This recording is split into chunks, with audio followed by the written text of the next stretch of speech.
সবাই চাইছি যে মেয়ে আপাতত পড়াশোনার জন্য কিছু যদি সাহায্য পায়, এটাই আর কি চাই। পড়াশোনা মেয়ে করতে চায়। হ্যাঁ হ্যাঁ। অন্যান্য যে প্রকল্পগুলো সেখানে টাকা পাচ্ছে না না, কোনো প্রকল্প, কেন? অন্য কি প্রকল্প আছে? ছেলেমেয়েরা যে বড় অনেক দূর পর্যন্ত পড়বে সেটার জন্য সরকারি কোনো সাহায্য পাচ্ছে না। না, এই ক্যাম্পে কেন? এই ক্যাম্পে কি জন্য? আমি মেয়েকে নিয়ে এসেছি, মেয়ে যাতে ফর্ম ফিল আপটা ঠিক করতে পারে। হ্যাঁ, কিছু মানে ধরো অন্য কিছু ফর্ম ফিল আপ করার জন্য বা বই টই কেনার জন্য যদি কিছুটা সাহায্য হয়। করেন আপনি কি করেন? আমি হচ্ছে রিটায়ারমেন্ট। হ্যাঁ, সংসার চলছে মানে মেয়ের মুখের দিকে তাকিয়ে যে আগামী দিনে চাকরি পাবে, ব্যবসা করবে বা চাকরি। সব বাবা মায়ের ইচ্ছাই থাকে যে চাকরি করবে, কিছু হেল্প করবে, এটাই দেখে যেতে। রাসবিহারী বিধানসভায় বালিগঞ্জ থেকে এসেছেন শম্ভু রায়। তার সঙ্গে একটু সরাসরি কথা বলবো। তারা এই মুহূর্তে যুবসাথী প্রকল্পের ফর্ম তারা ফিল আপ করছেন। আমি একটু সরাসরি আপনার কাছে যাই। 1500 টাকা ভাতা দিচ্ছেন ঠিকই রাজ্য সরকার, সেটাই কি সংসার চলে? আমরা অনেক চাকরির জন্য অনেক ট্রাই করেছি, কিছু পাইনি। কিন্তু এই মুহূর্তে আমাদের যা সংসারের যা খরচা এখন টানা যাচ্ছে না, ওই জন্য এখন আমাদের খরচার জন্য আমাদের কিছু করতে হচ্ছে। আমাদের এটাই আমাদের মেনে নিতে হবে, যেহেতু এখন এই রাজ্যের কাজ নেই। আমরা এখন যেটা পাচ্ছি আমরা আমরা আমরা সেটাতেই খুশি থাকতে চাইছি। তার কারণ হচ্ছে এখন যা রাজ্যে চলছে এতে কিছু বলা যাবে না।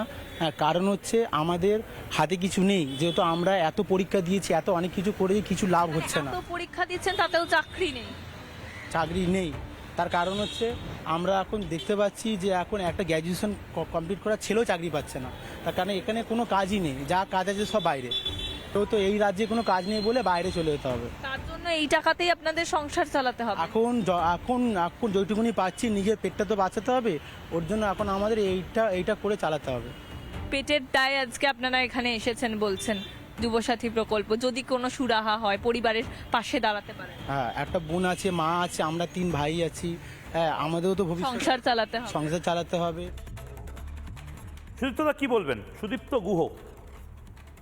দেখুন, আমি আপনাকে এর হিসাবটা বলি। প্রথম কথা হচ্ছে যে 2,15,00,000 লোককে মমতা ব্যানার্জি লক্ষ্মী ভান্ডার দিতেন। তো এরা এবং এদের হাজবেন্ডরা যদি ভোট দিত তাহলে মমতা ব্যানার্জি 4 কোটি ভোট পেতেন।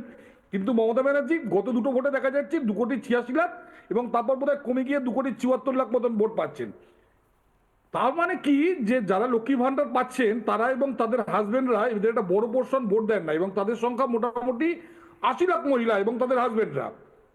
তাহলে মমতা ব্যানার্জিকে বিকল্প একটা রাস্তা খুঁজতে হবে, যে নতুন ভোটার খুঁজতে হবে।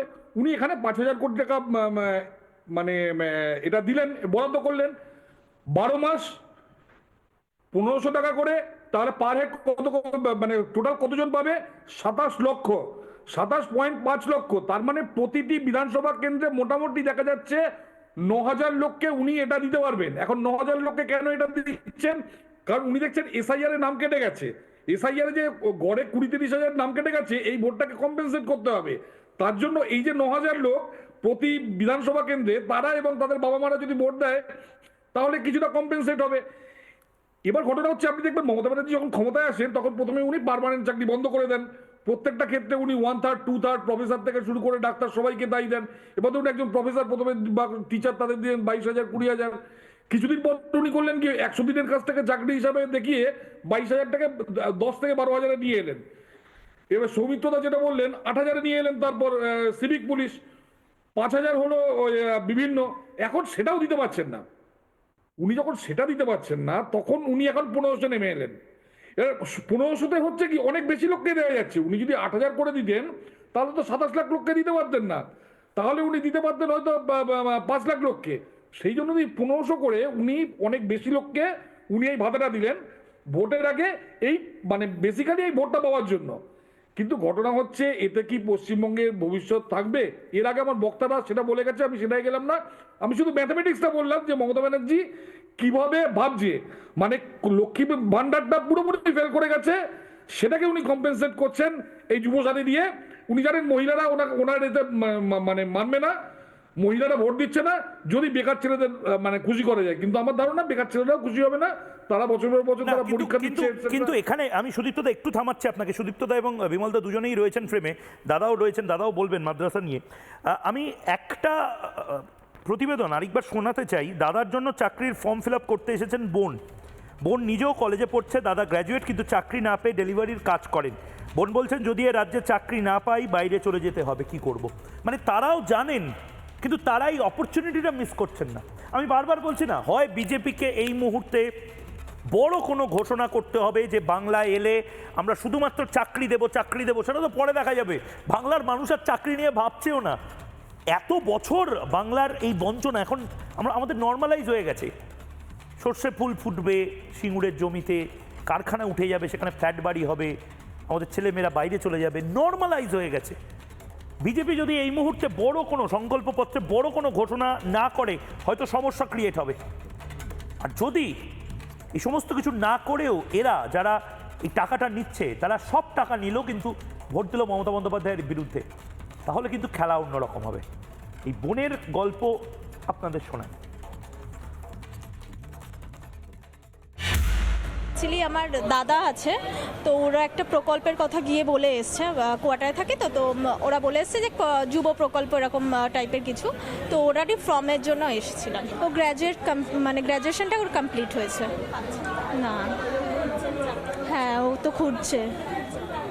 হ্যাঁ হ্যাঁ, মাঝে মাঝে ডেলিভারি করেও, মানে গ্র্যাজুয়েশনের পরেও তো ডেলিভারি করেন। হ্যাঁ মাঝে মাঝে তো ওগুলোই করতে হয়, এখন কিছু তো করার নেই না, সার্ভাইভ তো করতে হবে। দাদার জন্য কি চাইবেন একজন বোন? যদি ভালো চাকরি পেয়ে যায় এটাই তো সব বোন মানে আশা করে, যে নিজেও চাই যে আমার দাদার সাথে সাথে আমিও যেন একটা ভালো জায়গায় চাকরি করি। হ্যাঁ হ্যাঁ, আমি কলেজে পড়ছি। কদিন পর তার মানে গ্র্যাজুয়েট হবেন। আপনি কি চাইছেন এই রাজ্যে 1,500 টাকা নাকি? না, আমি চাইছি যে চাকরির কর্ম ব্যবস্থা কিছু হোক, তাতে সবারই মানে ভালো হবে। এখানে যদি কর্মসংস্থান না হয় তখন তো বাইরে যেতেই হবে, কিছু করার নেই। বিমলদা, আপনার প্রতিক্রিয়া নিতে চাই। মানে এটা কিন্তু একেবারে অন্য একটা স্পেকট্রাম খুলে যাচ্ছে। না ময়ূক, মানুষের আসলে বিশ্বাসটা হারিয়ে গেছে। 34 বছরের বাম শাসন এবং 15 বছরের এই তৃণমূলের দুঃশাসন, ওটাও দুঃশাসন এটাও দুঃশাসন, এগুলোতে মানুষ যে এখানে কাজ পাবে সেই বিশ্বাসটুকু হারিয়ে গেছে। ভারতীয় জনতা পার্টির লক্ষ্য সেই বিশ্বাসটা ফিরিয়ে আনা।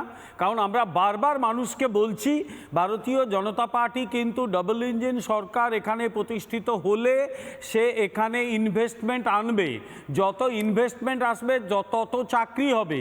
এই সরকার হচ্ছে সিভিকপন্থী, কারণ সিভিক ভলেন্টিয়ার, পার্ট টাইম, এদের কন্ট্রোল করাটা সহজ। ভারতীয় জনতা পার্টি কিন্তু মানুষকে স্থায়ী চাকরি দিতে চায়, তার হাতে কাজ তুলে দিতে চায়।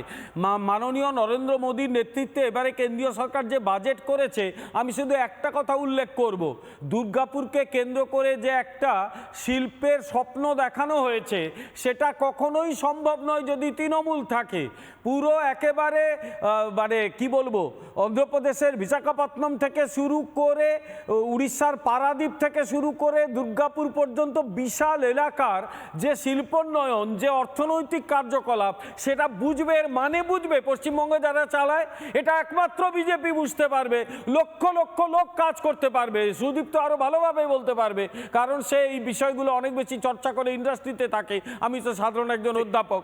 ফলে বিজেপি কিন্তু এই দিকে নিতে চায়, মানুষকে কাজ দিতে চায়, কাজ, স্থায়ী ইনকাম, 1,500 টাকা 1,000 টাকার ভাতা নয়।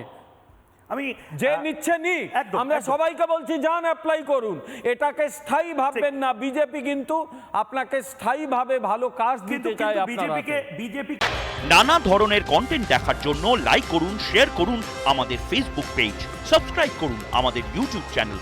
পাশাপাশি অন্যান্য ব্রেকিং নিউজের জন্য অবশ্যই চোখ রাখুন রিপাবলিক বাংলায়।